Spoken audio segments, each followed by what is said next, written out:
It's time for the Phil Ferguson Show.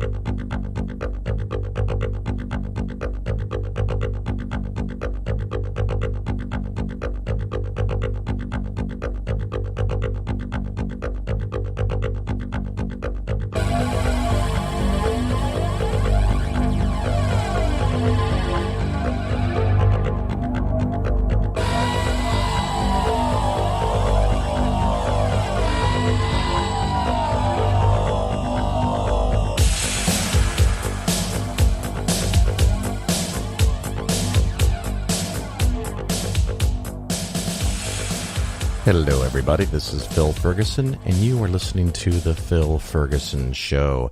This is show number 263, and it's June.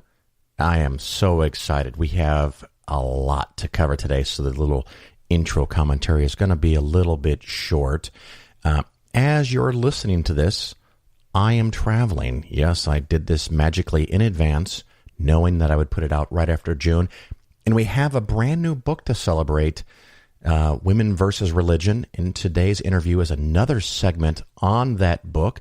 We're going to talk to Alexis Record, and her chapter is Women versus Indoctrination. So we've got that coming up. And I also have a nice segment based on a request from a listener about cash-proof retirement, how you can invest and not lose any money. So we're going to go right into it. Pace e lunga vita. Lunga vita e prosperità. As regular listeners know, I get a lot of emails, and I love it. So please feel free to send me an email, phil@polarisfinancialplanning.com. Here's one I've got from Rick. That's all I'm going to give you of his name. And I'm going to read a little bit of his email. Hello, Phil. Love your show and enjoyed seeing you at the Atheist Experience. A few weeks ago, I was on the Atheist Experience TV show. I wanted to ask your opinion about a heavily advertised sales campaign going on in Philadelphia, where I live, called Crash Proof Investments. Their website is crashproofinvestment.com. They claim no risk and 13 to 15% annual return without risk of any loss and no investment in the stock market, and you never risk losing your principal. So when I heard that, I thought, you have got to be fucking kidding me. How is this magic performed? Because I am not aware how one can make 12, 13, 15, 17% on an investment without risk. So I went to the website, and I'm giving it to you because I want you to go look at it. I want you to go check this out. This is called crashproofretirement.com. And the website is beautiful, absolutely beautiful. And it's jam-packed with testimonials and talks about how they have a radio show, which they do. Keep in mind, it's purchased airtime. So a local radio station couldn't figure out what to do with an hour or two of airtime, and sometimes they sell for infomercials. So this is not someone on the radio because someone at the radio station thinks this guy has some wisdom. He's on the radio station because he bought time, just like I could buy time on a radio station. It's totally doable. A lot of radio stations do it. But I'm just staggered by the amount of testimonials that they have, and they give seminars where you get free food, the most dangerous kind of food that there is, free food, and you've got to sit and listen to their services. And they have all these people doing interviews, and sometimes they're like in their fancy schmancy house, or sometimes they're in studios. And of course, the very top video, the guy is saying that he made 17.3% last year in 1 year. And at first I thought, okay, maybe it's 17% over a couple of years. But he's claiming it's 17.3% in 1 year. Another one says 13.5% in a year and no fees. So the implication is that you're going to make this every year. So I went through their website trying to find what is normally a disclosure statement hidden somewhere. And you guys have heard me talk about these, like with Acorns. I found the contract. I couldn't find it.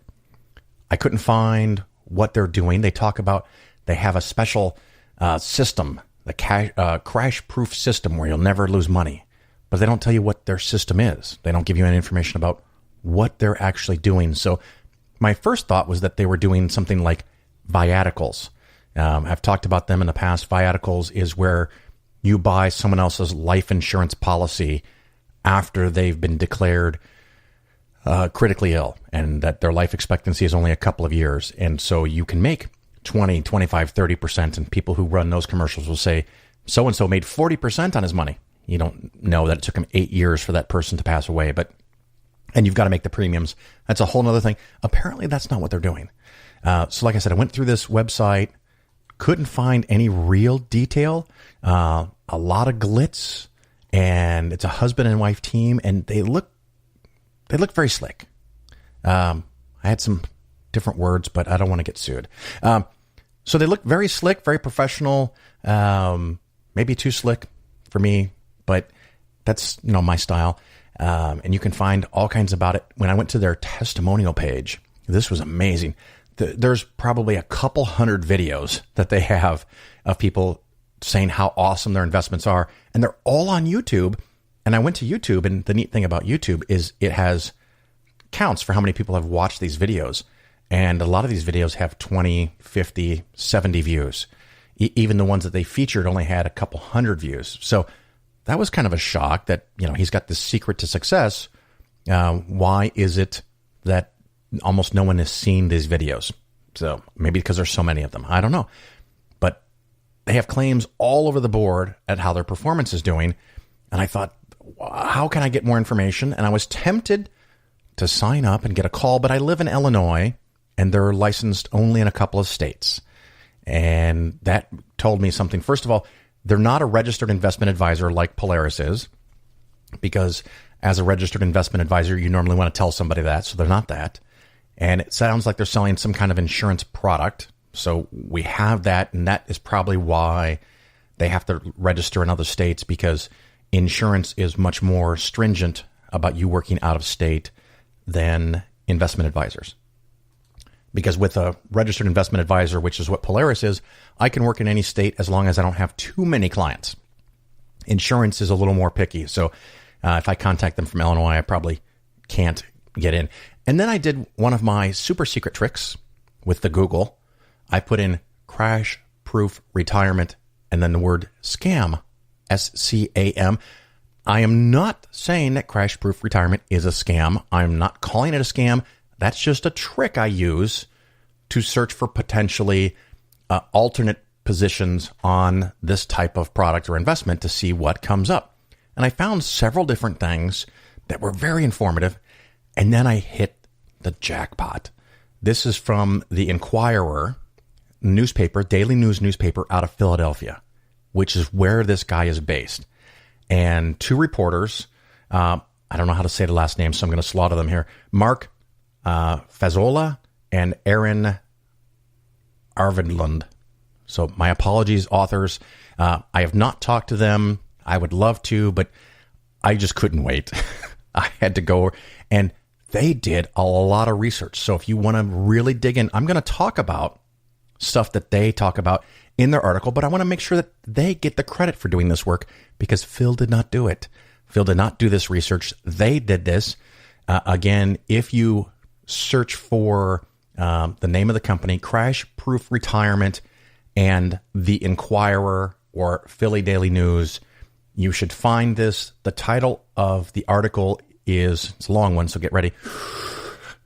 As sales of the insurance product soar, regulations remain lax, and experts urge caution, especially by the elderly. So it's actually longer than that, but if you use some of those words, you should be able to find this. And it's about fixed index annuities. So I very quickly learned, because of their research, they are using fixed indexed annuities. So this goes way back to 3 years ago when I did guaranteed mutual funds. And that's what these are. These are fixed indexed annuities. Usually with insurance products, like at least with annuities, there's two types. There's fixed, where you get a certain percentage per year. And then there's indexed, where you get a portion per year, or at least you get a portion of the stock market per year. So fixed indexed is a hysterical mishmash of two things that are diametrically opposed from each other, but they exist. And so part of your money is fixed, and you're going to make a certain rate of return, maybe 1 or 2 or 3%. And another part is indexed to the stock market, where theoretically you're going to get some generous portion of the stock market returns, 7 or 8% if the market goes up 10. However, in reality, because of the fee structure and all these other problems, you might only make 7 or 8%. You might only make 5%. You might make 4% if the market goes up 10. You might make 5% when the market goes up 22%. So it's all in the details, and it can get very, very complicated and very confusing. And this guy doesn't create the contracts, but he takes your money, invests it, dare I say that, invests it, puts it into multiple different contracts. So different people will have different returns in these fixed index annuities. I've talked about them before, and I'm sure I'll talk about them again. I have a very negative bias going into this. So just keep that in mind. Phil has his opinions, and I may or may not be right, but I want to read some of this article to you. And in some parts, I'm going to summarize. In some parts, I'm going to quote, because they did such a nice job that I think I can't say it better. So I wanted to make sure that I gave all the credit where the credit was due for this article out of the Inquirer Daily News out of Philadelphia.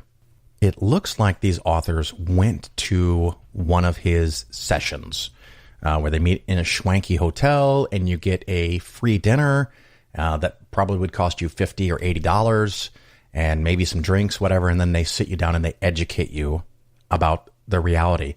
And they have some quotes here that they heard at this session. And here's one of them. Quote, "We're about to enter a horrible period. Crash, followed by recovery, followed by inflation." So that's kind of sets the example, the expectation of what's going to happen. I have another quote here. "It's going to be a world collapse, economically speaking." Another quote. "You need to plan for this storm that's coming. You need to be in a vehicle that's not going to sink when Wall Street sinks." End quote. So you kind of get a pretty good idea that this is a pretty heavy-handed scare tactic that they want to attract people who are a little older, people that have a big pile of money, people that have been investing long enough to remember what happened in '08. And I have this experience myself when talking to people. I'll even run into people today that are still in cash because they sold at the bottom of '08. So they lost 37% or maybe 50% in 12 months. And they took their money out, and they've been scared, and they've missed 100, 200, 250, 300% return in the last 9 years. And now they're still scared to get back in. This is the target market for this. Someone who is terrified of the stock market because they don't listen to the Phil Ferguson show. They don't understand that the market is for the long term. And so they give you this talk, and they scare you, and they know what's going to happen. I don't know what's going to happen. I don't claim to know what's going to happen. So that bothers me. And then they tell you about something called fixed index annuities, but they never call it that. They call it crash-proof investing. Is it investing? Kind of, sort of. I mean, you're buying a product that kind of, sort of invests in the market, maybe somewhat. And we've gone over specific examples, which I'm not going to do today, but they call it crash-proof investing. They say that it's risk-free, and they tell you that there's no fee. I don't know what that means, no fee, because they use the word no fee in a way different than I would use the word no fee. The authors of the story correctly show that a lot of these products have a 6 to 10% commission. I know it's not limited to 10. I'm not aware of any limit. I have seen them even paying 12 or 15% commission. But let's just say the average is 10%. So if you invest $1 million, this person who's selling it to you just made $100,000. So there's a lot of money to be made, so they can afford to spot you for a $50 or an $80 or $100 meal, because if just a few people in that audience sign up, they're going to make a lot of money. Also in the article is a quote from the insurance commissioner from the state of California, Dave Jones, and they quoted him saying this: "We've seen people being sold annuities that are entirely unsuitable because of their age. because of their financial circumstances. It is an area of increasing complexity, a population that is extremely vulnerable, and one in which there is a lot of room for mischief. Ooh, I like how that wraps up. They go on in the story talking about how there's this new fiduciary rule coming forward, which we've talked about on the show, and how Trump delayed it. So this article is a few months old, but it's so good. They also correctly point out, and this was done by Elizabeth Warren, that investors through this type of product are paying fees in excess of $17 billion, with a B for boy, $17 billion a year in excess fees to get this. So it is an amazing amount of money that is being made by people selling these things. There was a possibility that they were not going to be able to sell them when the fiduciary rule finally kicked in, but it looks like it's dead. It's not going to ever come back, at least as long as Republicans are in charge. So this guy can keep making a lot of money. It's also to point out that in this article, which is specific to this situation in Philadelphia and Pennsylvania, but I think this is the case around the country. In Pennsylvania, the number of people that can investigate this kind of situation has been reduced from a workforce of 414 to 225 people. Almost one half the staff that they had a decade ago. There's more people in the state. There's more salespeople in the state. And there's more of these products being sold. And the number of complaints has gone up significantly, but there's fewer people to handle it, which kind of makes it kind of like a Wild West. You, as the insurance person, you get to do whatever you want because the odds of you ever getting caught are really, really low. Another thing that's really cool about this story is apparently the authors were able to talk to the founder of this organization, and he explained to them a couple of important things. One, they write $100 million of contracts per year, and they make $6 to $8 million in commission. So clearly their commissions are around 6 to 8%, depending on what the rounding is. When someone says they write 100 million, is it really 100 million? Is it 60 million? Is it 120 million? So we know from their own numbers, they're making at least 6, maybe 8%, maybe the 10% I started with, but they're making a good amount of money. But I love that they were able to get some quotes from this guy. And here's one. I am the expert on fixed index annuities. No one knows more because I've taken the time to care and learn, end quote. Wow, that's nice. No one knows more than him, not even the insurance companies that are creating them. That's very nice. He also kind of presents himself as a maverick, fighting the evil banksters and the people at Wall Street, and working for you to protect you and your investments. And he is doing something that no one else has figured out, that no one else knows how to do. And he is the only way that can save you from, quote, the atrocities on Wall Street. He also had another quote here. If I get picked off for doing something great nationally, I'm okay with that. Another quote. Isn't that how Martin Luther King died? They all died for a cause, and the cause still survives, so I'm not afraid to die, end quote. What the fuck? He's in a life and death battle to sell you fixed index annuities that pay him a huge commission? What a noble fucking cause.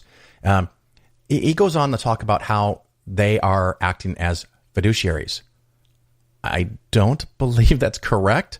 I'm not sure how they can get away with saying that if they're selling products, and if they're selling products that aren't necessarily in your best interest. Another quote that they had, or another part of the story here, that during this presentation, the authors of the story were told that these fixed index annuities outperform the stock market every single year. And then they put up a chart from American Equity Life Insurance Company.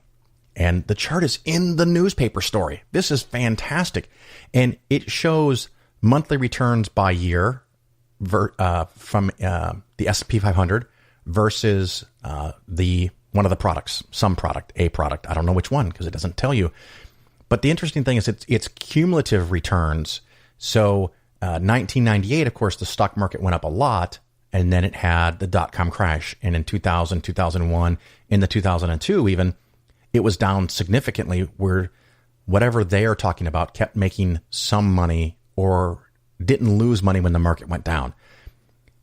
The other thing that the authors, I'm so delighted that they caught this, found out is that this chart excludes all of the dividends that stocks pay. Right now, the stock market average is around 2.2, 2.3. Sometimes in the past, it's been as much as 4% per year.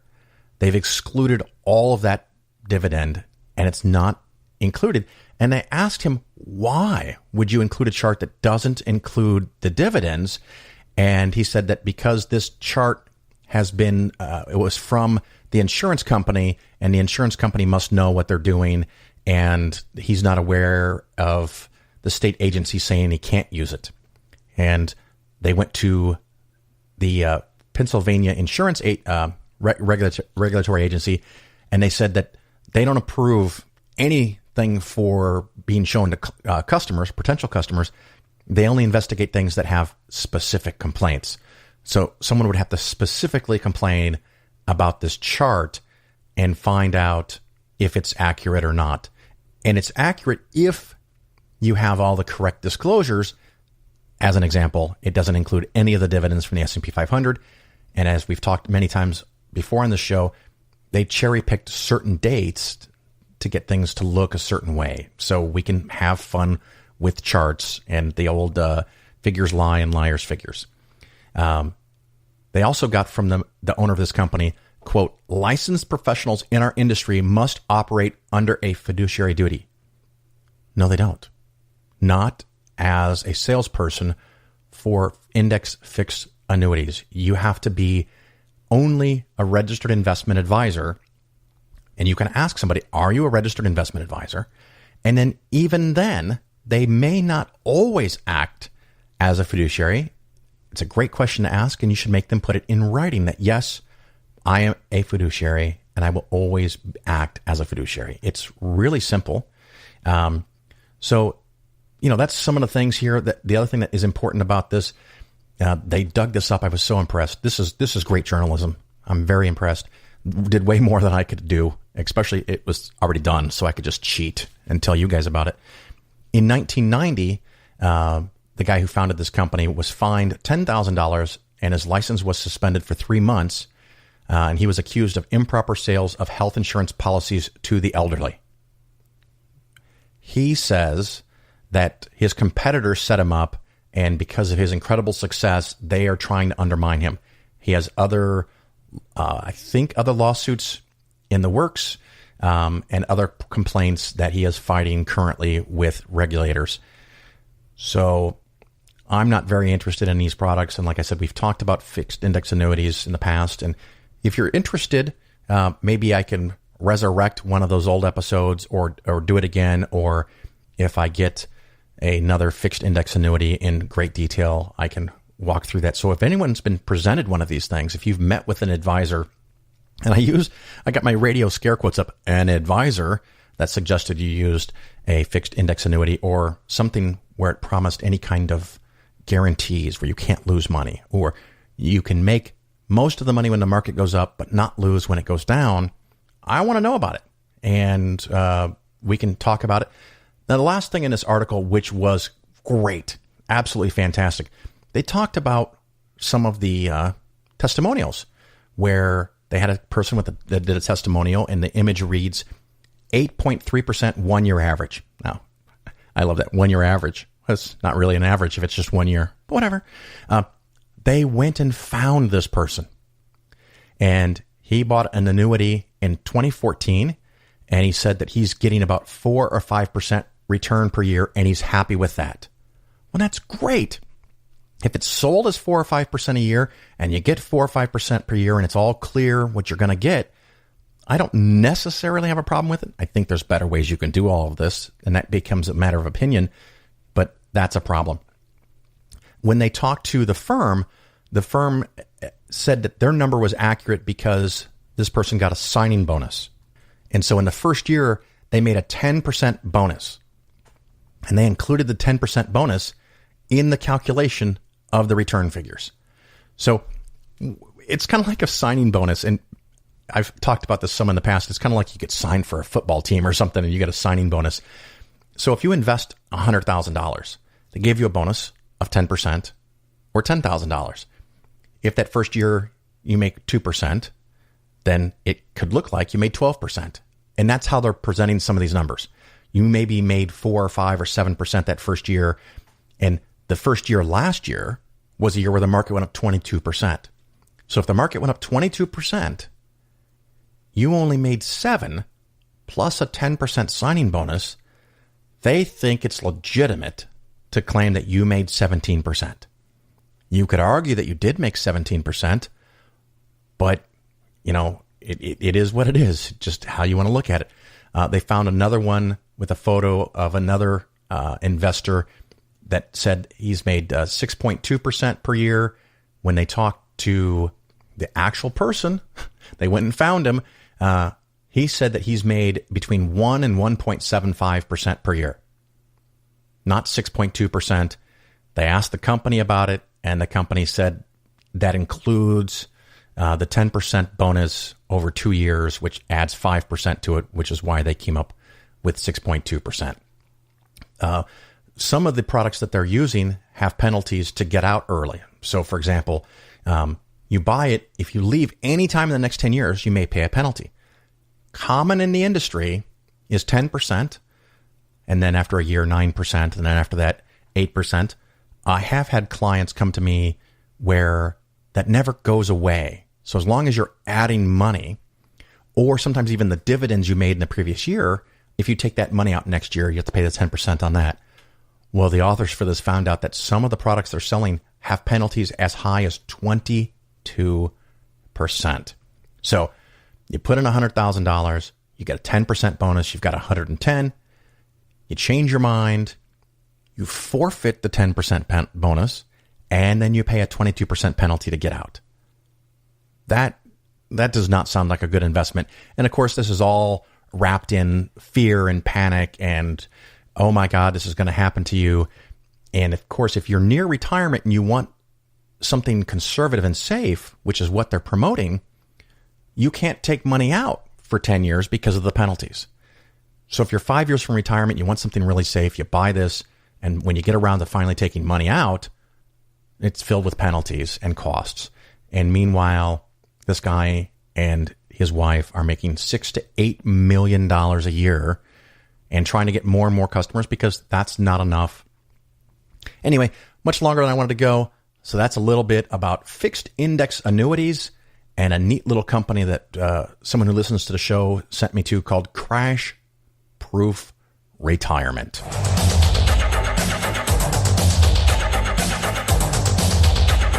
All right, everybody, welcome back. This is Phil Ferguson, and of course, you are still listening to The Phil Ferguson Show. With me today, I have Alexis Record. She is another author in the brand new book, Women versus Religion, The Case Against Faith and for Freedom. How are you today? I'm doing good. How are you doing? I'm doing fantastic. I'm really enjoying, because as I interview each author in this book, because it's broken up in a bunch of smaller bite-sized segments that I can handle, I just get to finish yours this morning before we talked, and I enjoyed it very much. Oh, wow. I'm glad you enjoyed it. I'm glad I enjoyed it, too, because I'd hate to think that it was going to be awful and painful to read, but right.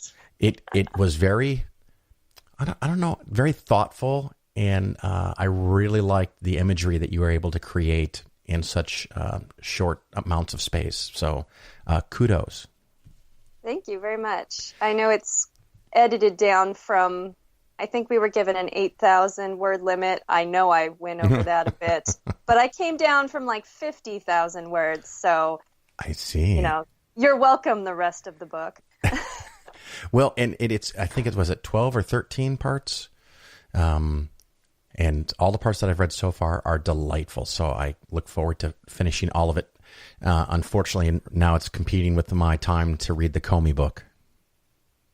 Yeah, there's a lot out. I think that when I was first deconverting, there was a few good books already out that everybody had read. And now I can pick, women as, the atheists. At the time I came out, it was all white men, older, British usually, and and I didn't feel like I saw myself in those books. And now the field is wide open. Oh, thank God I'm not British. It was funny when I'm in Italy talking to Italians, and you probably don't know this. I am conversational in Italian. I've had many Italians tell me that I have a British accent, and my response is, I've always wanted a British accent. It just doesn't appear when I speak in English, but it does appear when I speak in Italian. So interesting. Yeah, it must be that the professional Italians that I listen to copy, they're native Italians, but at some point I'm sure they learned English and they're more experienced in British English than in American English. And so it kind of feeds back or bleeds back into their native language. Huh. I've had that experience, very limited, but when I was learning sign language, I learned it from a deaf man who had this certain way of saying certain things that were wrong. They weren't like proper. And if I would, rattle off in a conversation and I would just kind of do what he did, and people would ask, "Oh, are you deaf?" I'd be like, "No," but I'd be very flattered. And they're like, "Okay, well, you said that wrong, but everyone kind of does, but that's not how you would learn it in a proper class." So I could see you learning it and having kind of an accent. Yeah. If you learned it from an original source, maybe. Well, that is fascinating how that translates. And I have found learning a language, and maybe you did the same thing with sign language, it really kind of opens the mind, I think, to the world and how things are, and takes you out of your little bubble. What did you think the same thing? Oh, yeah, because American Sign Language has its own grammar and syntax, and so you have to set up a story in your head differently. So I found myself thinking in different ways than I did in English, if that makes sense. Oh, I can relate, because in Italian, there's some things like that. I can only imagine that with sign language that you have similar effects and also some different effects that I would not be able to appreciate because of just the way the communication is expressed. So that's fantastic.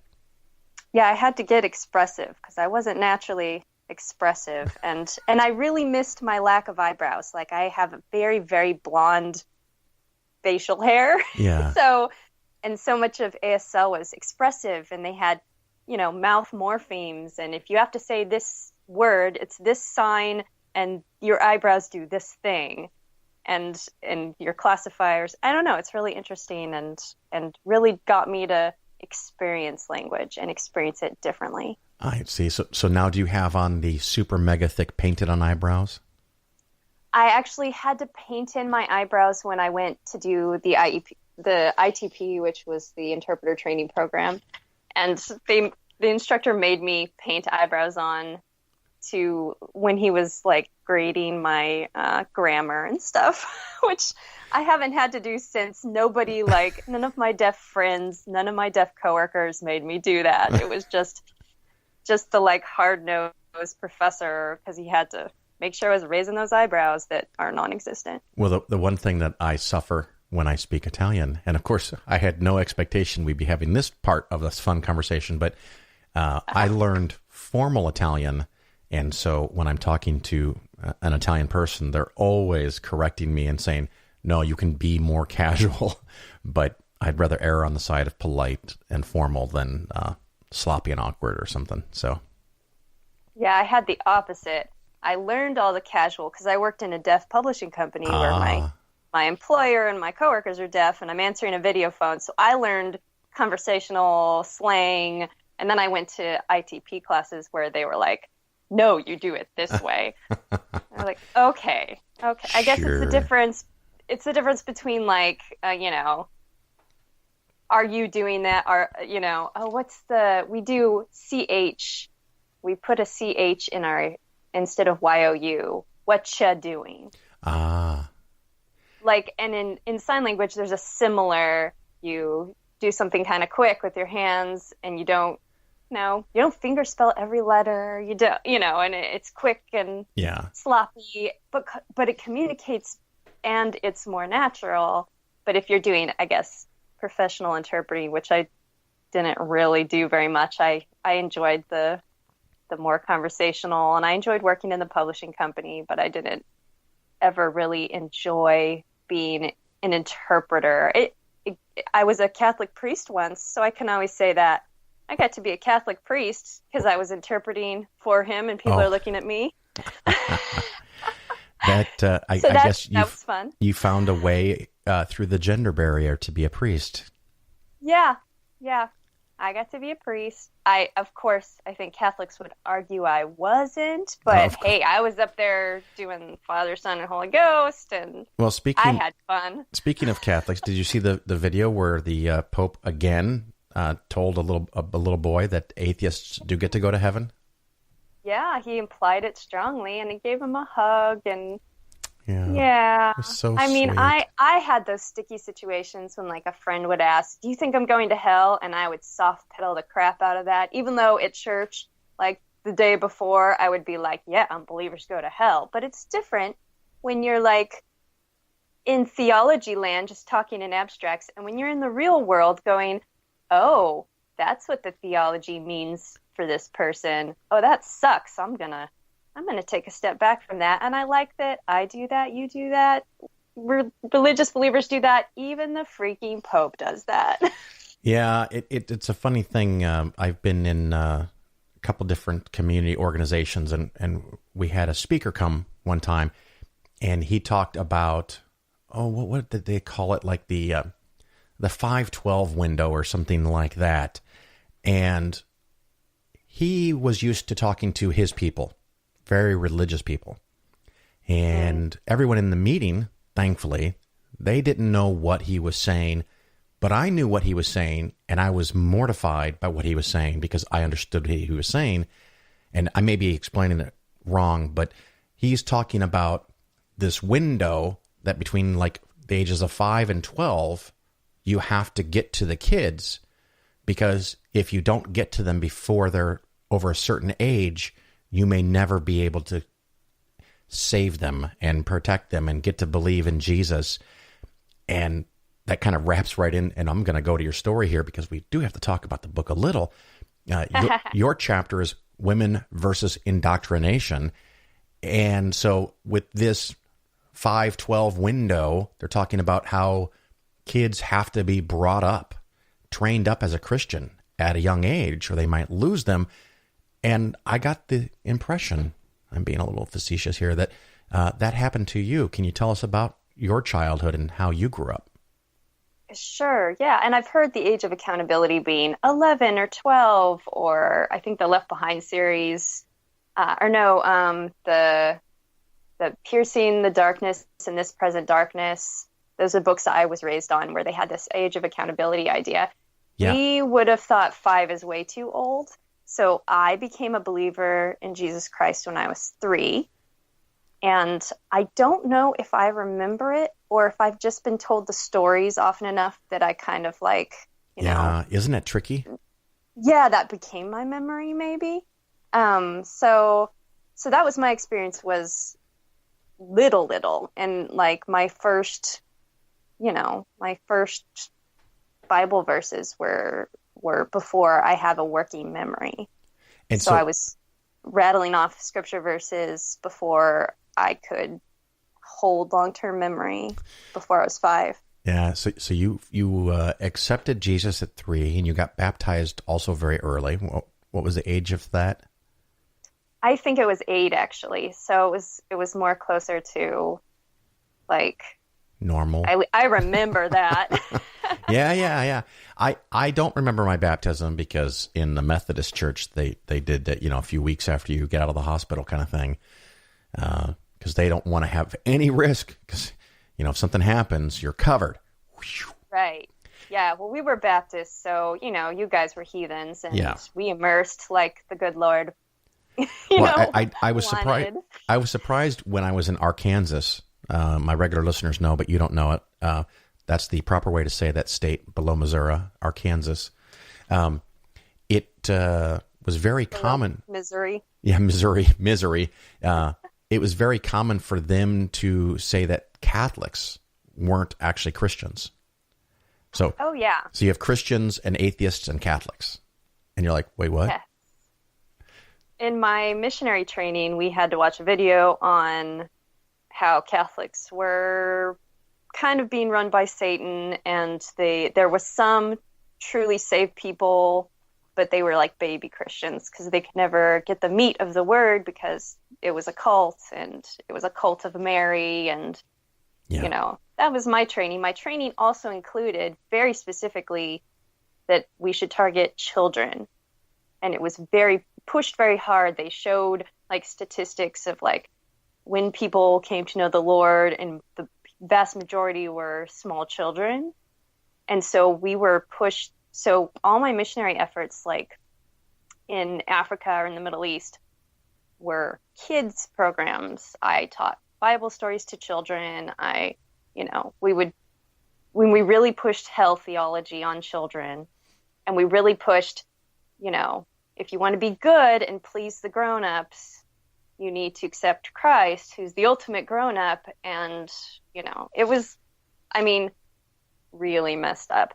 But that was done to me as well. When I was very small, I, was indoctrinated really heavily. Like as a 3-year-old, I of course weighed all my options and studied all the different religions, comparing them.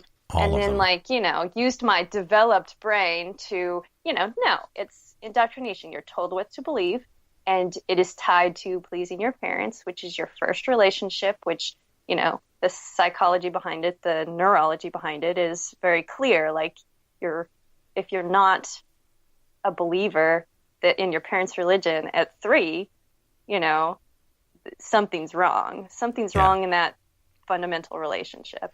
Now, you also talked about using a thing called ACE, the Accelerated Christian Education, and I love that you called it the infamous, but I'm guessing some of my listeners have been blessed and never had this program. Can you tell us some about that and how it works?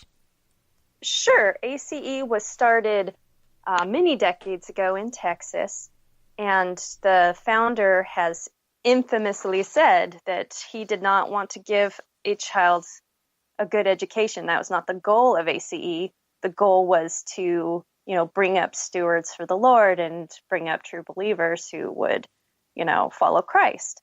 So, at its word, they fail to provide an education. Like it's failed. This ACE curriculum has failed every academic study ever done, even the academic studies done by believers, by strong believers in churches, because it is academically light and doesn't follow good teaching practices.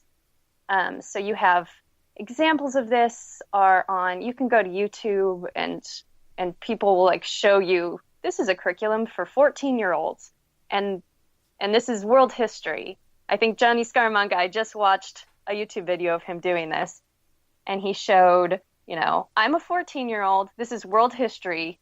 The first PACE, which stands for Packet of Accelerated Christian Education, teaches the following. God created the world. Here are the days of creation. Here's the worldwide flood.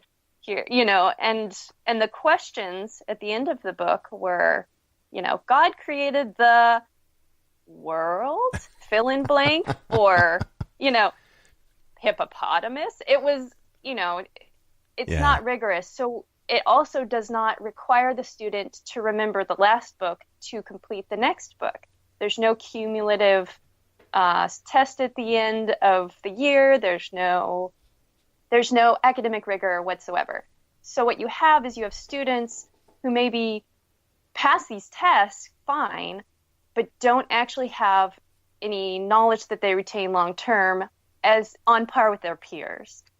And it's, I know in the UK it works a little differently than the US, but my degree, my high school diploma through ACE, did not get me into any real colleges.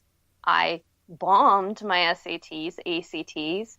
I had to do community college because I was forced to retake Classes. I wasn't in 101 classes or 100 classes. I was like in 90s classes. I was rudimentary materials. Retaking, like, I didn't know algebra. I couldn't write a paper. Because in AC you never write a paper, like, ever. I think there's one research paper, but it's scored, quote unquote, by your supervisor who doesn't have a degree. They're the supervisors. We can't call them teachers because they're not real teachers. Nobody's certified. They don't require the teachers to have an education. My teacher or supervisor was a high school dropout, so got married at 16.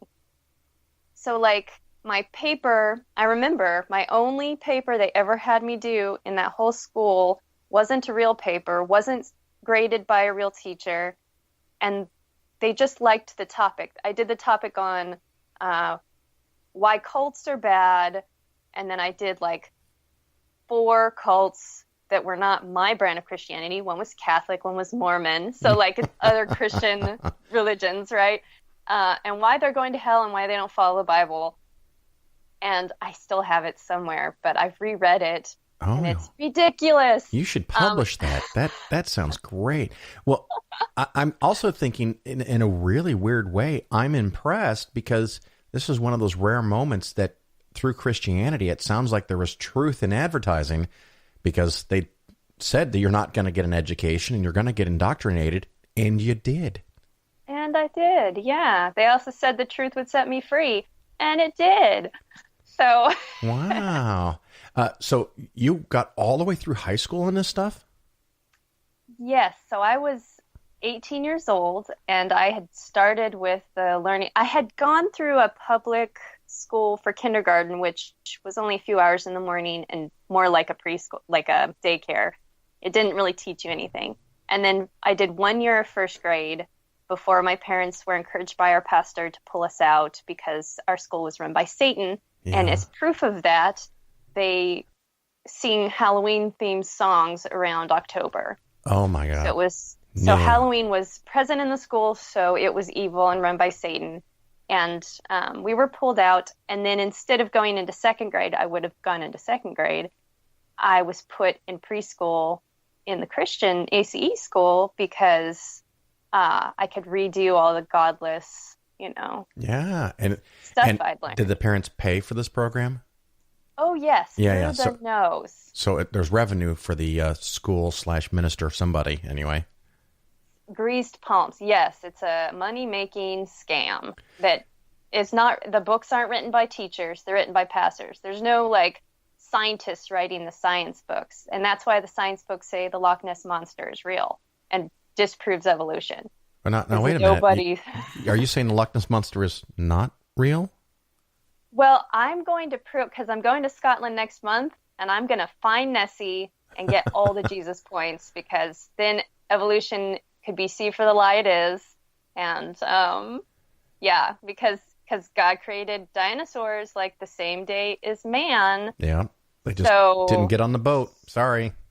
Wah, wah. So of course dinosaurs would still be kind of around, and yeah, especially water-based ones, they could outlast the flood. So I'll prove it all right, and then they'll welcome me back with open arms. I could make so much money.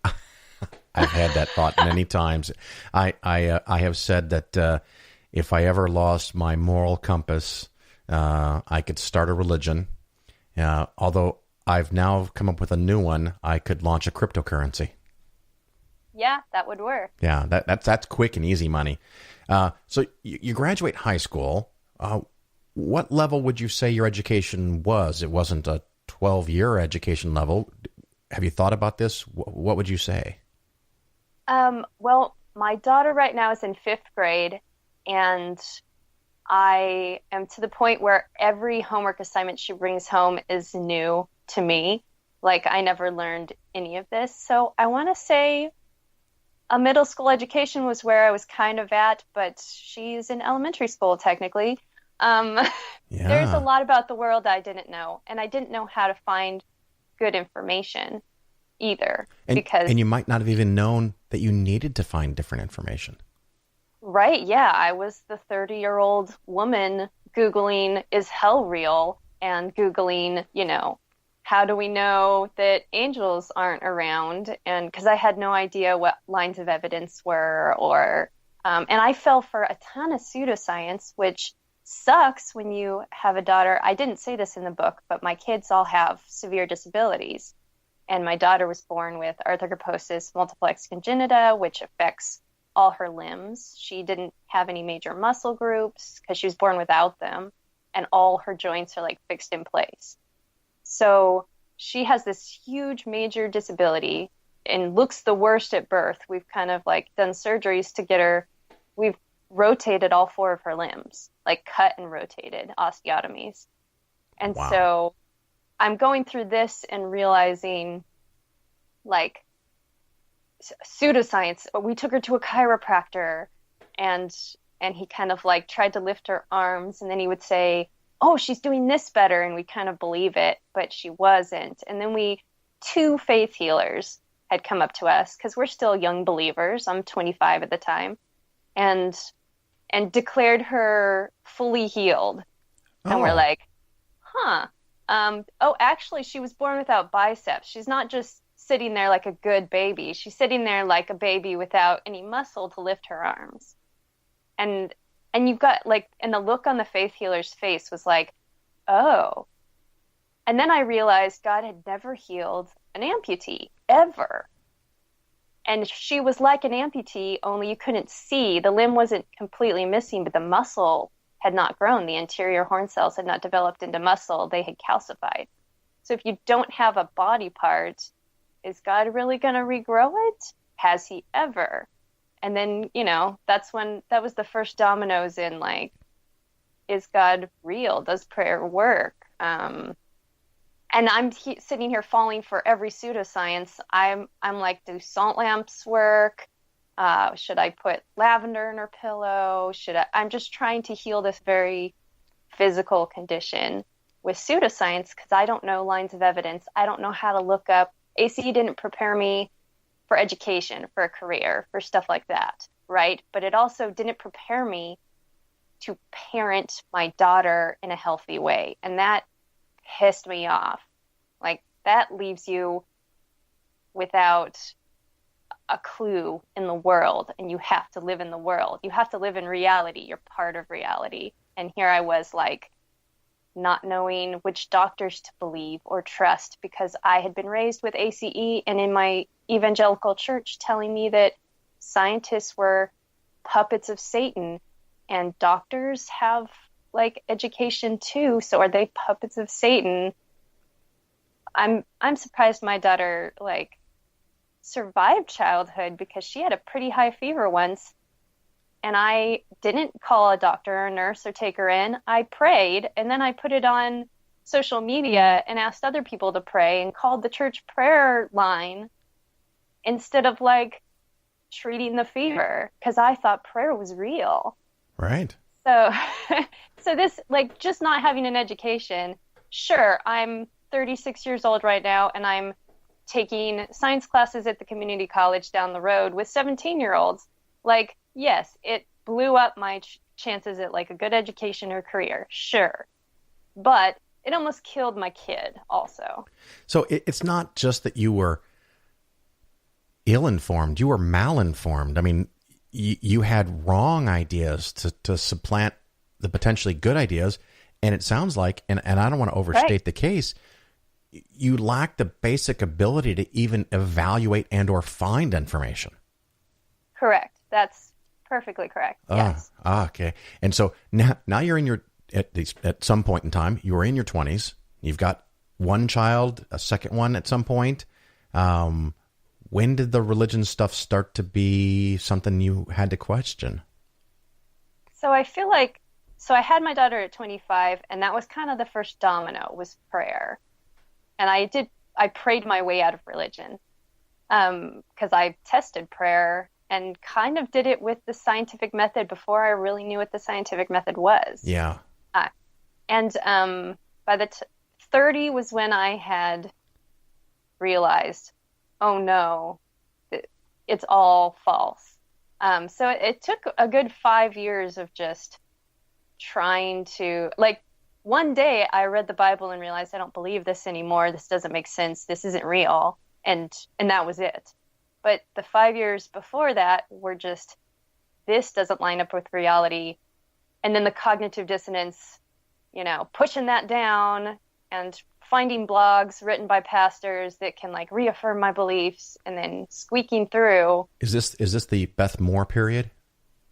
Oh yeah, Beth Moore. I know probably done every Beth Moore Bible study. I know the name Beth Moore, but see, I was Methodist-ish until I was 13, and I became an atheist at 13, and so I've lived with science and evolution and biology and astronomy and all this stuff my entire life, even when I was a Methodist.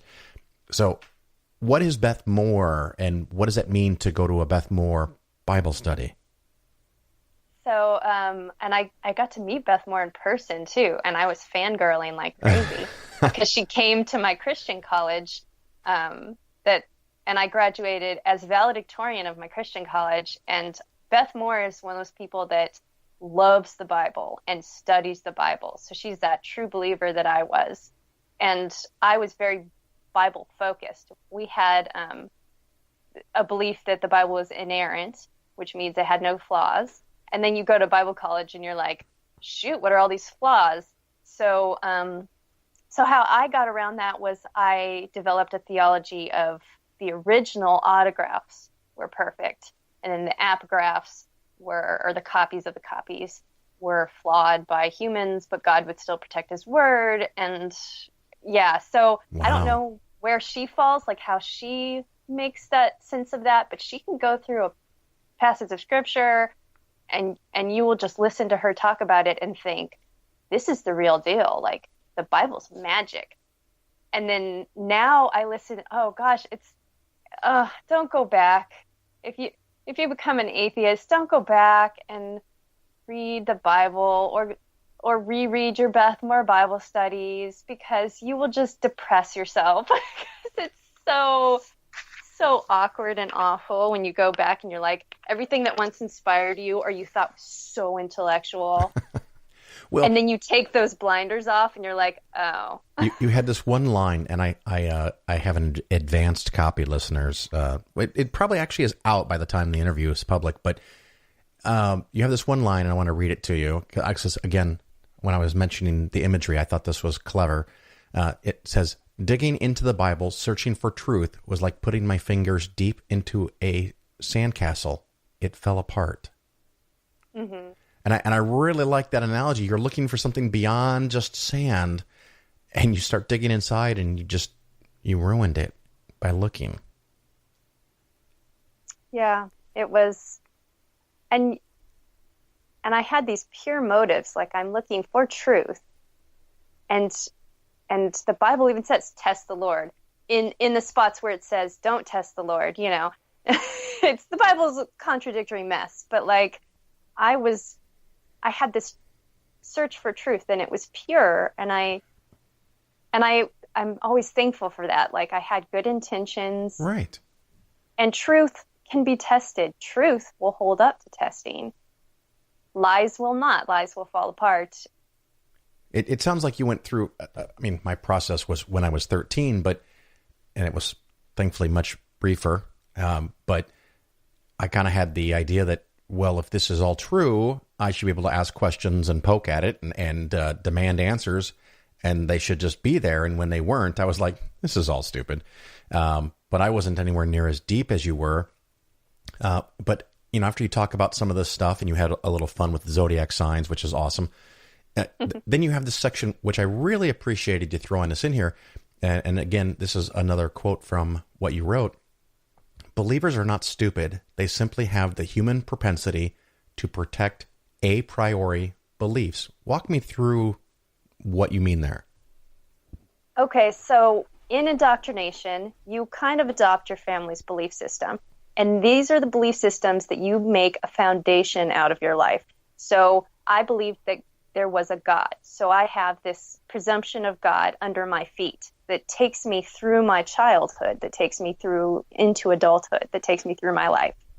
And then when that already there, so a priority, so it's established and it is protected because it's become part of my identity and part of my worldview and how my brain functions.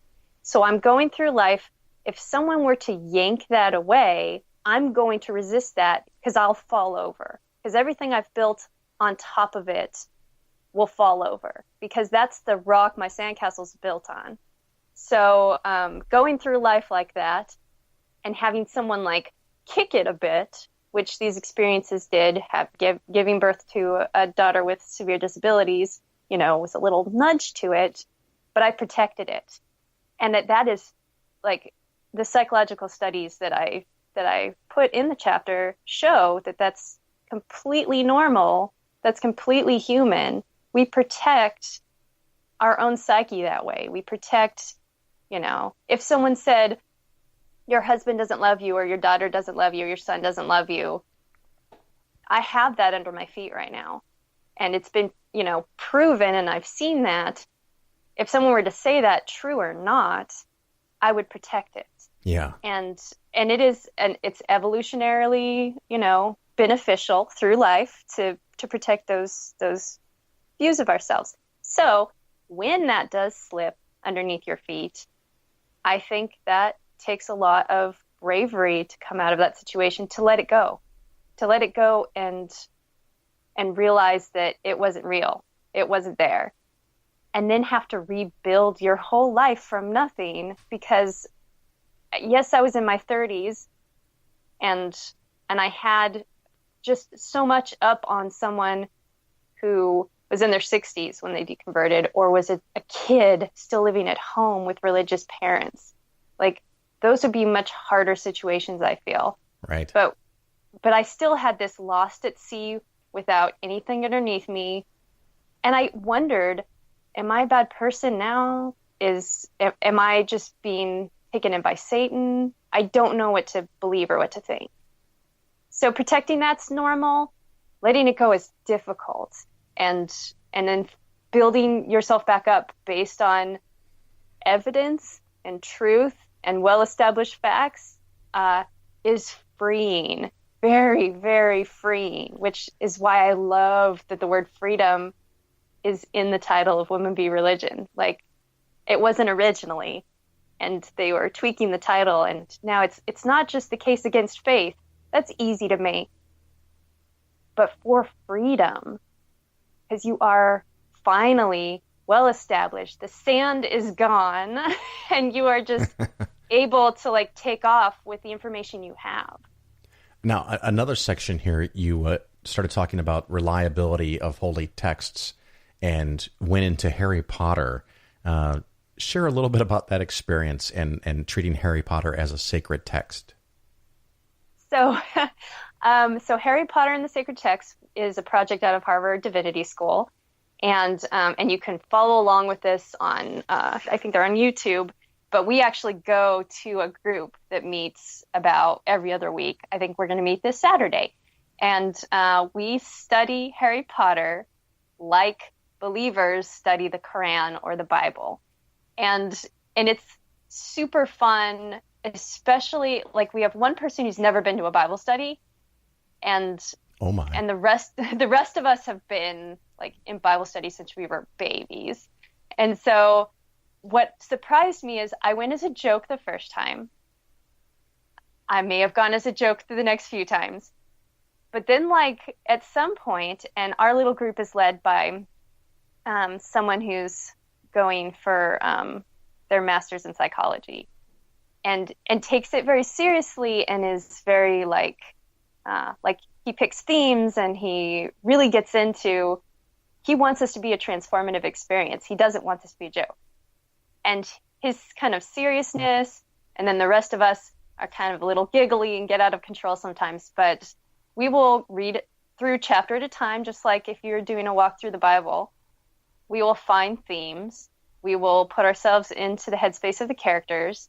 And all through it, J.K. Rowling is directing our experiences, and then we apply what we're learning to our daily lives. And it's actually working. we'll come back the next week and go, hey, I noticed when Hermione did this that I wasn't doing that in my life. And so I made an effort to do this and I learned this and this worked out for me. And so that's kind of like, you can do that with any text, holy or otherwise. But the thing that floored me was I was actually feeling the same feelings that I used to feel in Bible study when I'd be learning, something inspiring. And I thought that's what I would have labeled the Holy Spirit in my life.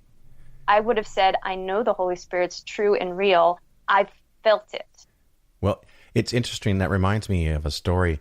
And sometimes I tell stories about my wife when she's not listening. But when she left Missouri Synod Lutheranism and that church and was not really sure if she believed in God anymore, I talked her into going to a UU church, Unitarian Universalists, because we could get the socialization and the music and readings, and there's some stained glass and everything. And after weeks of saying no, she finally went. And when it was over, I asked her, I said, what did you think of that experience? And she says, that was amazing. I had all the same feelings like I had in church. And I said, oh, okay. Well, if you enjoy that, we'll carve time and we'll go, virtually every Sunday. And she goes, no, I'm good. And I go, what? And she goes, well, now I realize that it had nothing to do with God or religion. It was just the environment. And now it kind of lost all of its significance. I mean, she experienced it and she enjoyed it, but it wasn't significant and magical anymore. It was just, the first time you watch a movie, it's incredible. But if you've seen 100 of them, you're like, it's a movie.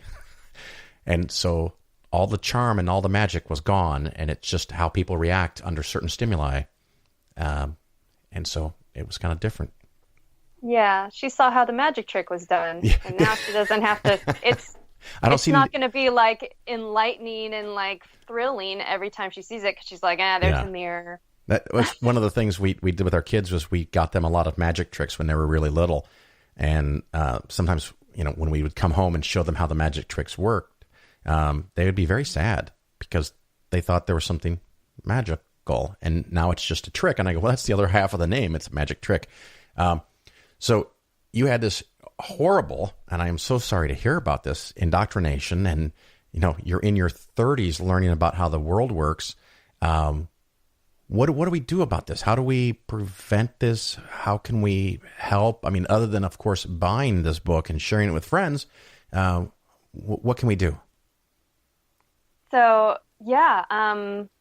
good question. I know the HuffPost did an article. Rebecca Klein was the author, and she researched the heck out of this, and it included ACE and the fact that Betty DeVos's voucher program pays for some of these schools. Right. And that they're on church property getting tax-free. So definitely advocate for the separation of church and state so that we are not paying to cut a student off at the knees educationally, academically, and ruining, their lives going forward. Because what do we know about anti-education? It leads to more teen pregnancies, more STDs, and, and little babies with fevers whose moms are praying for them on social media. So there's that. Like, also being proponents for education, for like, if we did not live in the age of information where the internet was available for me to Google my questions, I don't know if I'd be an atheist, because I would just assume I didn't have all the information. And then if you don't have all the information or you don't know how to reach it, you rely on the authorities in your life who you assume are educated themselves. And who are those authorities in my life? It would have been my pastors. So like, I get why my parents, grandparents, great-grandparents, all the way back were believers, because they didn't have access to information. We do now. We have the internet and computers. Now it's just a matter of like teaching people how to use it, how to get the information that's true, how to avoid fake news, and that's doable. Yeah, and then just reading stories about someone that has gone through this or had these same doubts, and then, knowing people are atheists around you or that they're no longer fundamentalists is really powerful. When I came out publicly, on Openly Secular Day back, several years ago, it was amazing to me how many people reached out and said, "Me too, don't tell anyone." And they were people in my church, and they were people in my family. So having and they thought they were all alone. I thought I was all alone. I really had been indoctrinated that atheist was someone who hated God. So when I became an atheist and didn't hate God, just didn't find sufficient evidence for something like that, I really thought I was the only one. Because the person who defines the terms wins the debate, and my church had defined atheist as someone who hates God, and feminist as someone who hates men, and as someone who didn't hate God or men. I really thought I was the only, that's my ego right there, the only true atheist. well, given the stuff that we've talked about and a little bit of information about your church, do you think that the upbringing you had, the indoctrination that you had, put women as some kind of lesser? Oh yes. Yes, that was very much pushed. So accelerated Christian education never shows a woman in pants or in any role outside of homemaker or teacher of children, never in a position of power. The language in accelerated Christian education through the entire curriculum is androcentric language. He did this, the student, the science books, women or girls are shown as asking questions, but it's the boys who answer them. So women are never shown as scientists. You won't get a biography of a woman scientist ever. So it's been banned in Norway for violating their sexism act. It's been criticized other places that aren't as advanced as Norway for sexism. There's parts about how women should submit to men. There's cartoon examples of women submitting to men, even in what they wear. There's slut shaming 10-year-old girls showing that if their skirts are getting an inch too short, that they should be not okay with that it defines their worth. It is a completely sexist monstrosity and awful for its view of women. Well, clearly that has some problems. Any things about your chapter in this book or other stuff that you want to cover that we haven't gotten to yet? Oh, goodness. Just, let's see. Buy more books, right? Buy the book. Yeah. I'm not, as a survivor of accelerated Christian education and fundamentalism, I came out as racist, and I came out as not believing I was fully human compared to men, and other ideas that are not rooted in reality, that are not backed scientifically. But am I the worst situation in this book, Women v. Religion? No, I didn't watch my neighbor set on fire because she was a girl and she wasn't submitting. So, No, there are worse. It Spoilers. Gets worse. Yeah.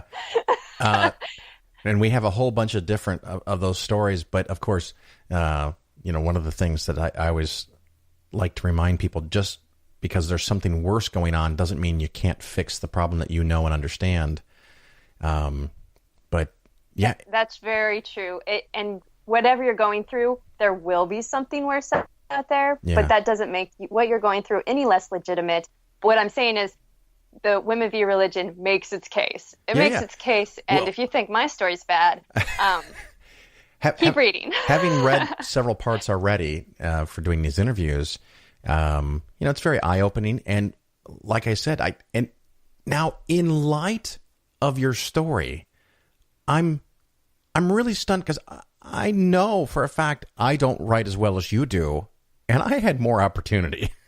So I don't know how you did it, but I'm impressed. You got to 30 plus, and fifth grade science seems like something new, but yet somehow you've managed to write and write well. So I'm you have that to be thankful for, I guess.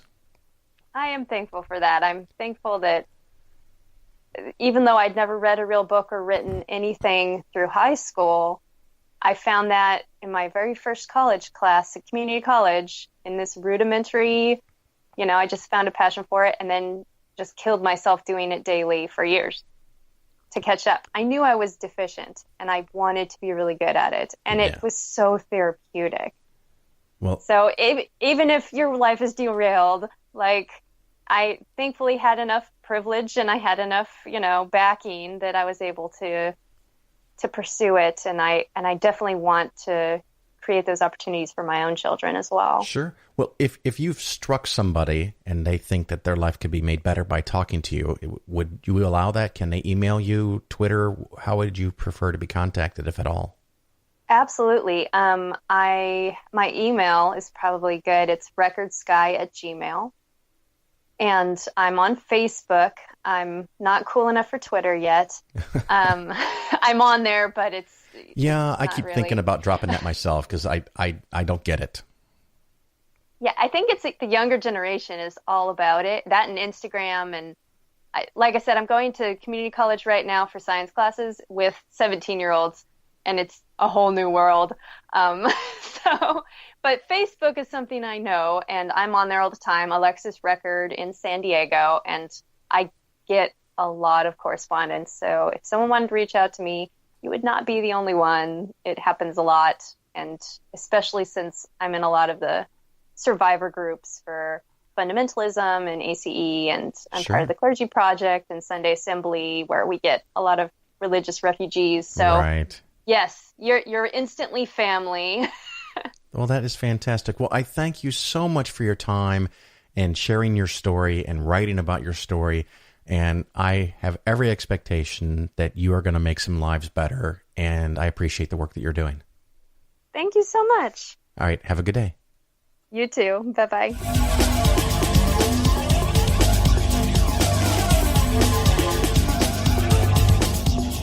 I like how you call homosexuality an abomination. I don't say homosexuality is an abomination, Mr. President. The Bible does. Yes, it does. Leviticus 18:22. Chapter and verse. I wanted to ask you a couple of questions while I had you here. I'm interested in selling my youngest daughter into slavery, as sanctioned in Exodus 21:7. She's a Georgetown sophomore, speaks fluent Italian, always cleared the table when it was her turn. What would a good price for her be? While thinking about that, can I ask another? My chief of staff, Leo McGarry, insists on working on the Sabbath. Exodus 35:2 clearly says he should be put to death. Am I morally obligated to kill him myself, or is it okay to call the police? Here's one that's really important, because we've got a lot of sports fans in this town. Touching the skin of a dead pig makes one unclean, Leviticus 11:7. If they promise to wear gloves, can the Washington Redskins still play football? Can Notre Dame? Can West Point? Does the whole town really have to be together to stone my brother John for planting different crops side by side? Can I burn my mother in a small family gathering for wearing garments made from two different threads? Think about those questions, would you? One last thing. While you may be mistaking this for your monthly meeting of the Ignorant Tight-Ass Club, in this building when the president stands, nobody sits. You're listening to The Bill Ferguson Show. Hopefully you enjoyed that interview as much as I did, and you go out and get your copy of this brand new book just released on June 1st, Women versus Religion. Excellent book. I think we have one more interview coming up. So go get the book, read it, share it, enjoy it. And I'm going to continue enjoying my little vacation. At the time that you're hearing this, I'm probably either in Prague or heading my way to Salzburg. And then in a few days, I'll be in Italy. Mi piace molto l'Italia. So I'm going to have a great time there. And I'm just going to cut this short because it's already longer than I wanted. And I hope to see you at a conference sometime soon. Until then, ciao, ciao.